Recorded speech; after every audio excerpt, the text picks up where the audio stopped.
सृष्टि के उस काल में जब देवताओं का तेज क्षीण होने लगा था और अधर्म का भार तीनों लोकों पर बढ़ रहा था, तभी एक असुर ने तपस्या आरंभ की।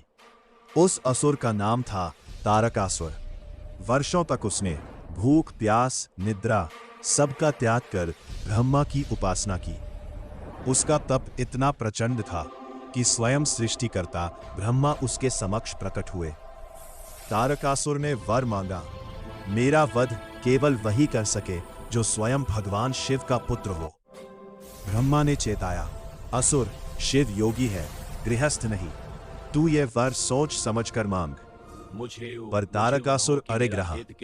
ब्रह्मा ने वर दे दिया और उसी क्षण तीनों लोकों का संतुलन डगमगाने लगा। देवताओं ने समझ लिया, जब तक शिव के यहाँ पुत्र का जन्म नहीं होगा तब तक तारकासुर का अंत असंभव है। पर समस्या ये थी कि भगवान शिव घोर तपस्या में लीन थे। वे न संसार से जुड़े थे, न किसी कामना से। तब देवताओं की दृष्टि पार्वती पर गई, जो सती का पुनर्जन्म थी और शिव को ही पति रूप में चाहती थी। देवताओं ने एक कठिन निर्णय लिया। उन्होंने कामदेव को बुलाया, प्रेम और आकर्षण के देवता को। कामदेव जानते थे कि शिव का ध्यान भंग करना मृत्यु को आमंत्रण देना है। फिर भी उन्होंने कहा, यदि मेरे बलिदान से सृष्टि की रक्षा होती है तो मैं तैयार हूं।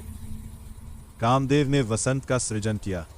पवन सुगंधित हो उठा, फूल खिल उठे और उन्होंने अपने पुष्प बाण शिव की ओर छोड़े। क्षण भर के लिए शिव की समाधि में हलचल हुई और उसी क्षण भगवान शिव का तृतीय नेत्र खुल गया। वह नेत्र क्रोध का नहीं था, वह तप की रक्षा का नेत्र था। एक दिव्य ज्वाला निकली और कामदेव उसी क्षण भस्म हो गए। तीनों लोग स्तब्ध रह गए।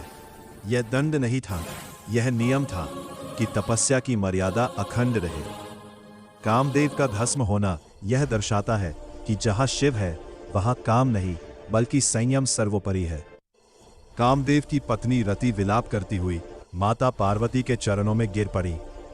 पार्वती ने उन्हें सांत्वना दी और यह वचन दिया कि समय आने पर कामदेव पुनः प्रकट होंगे।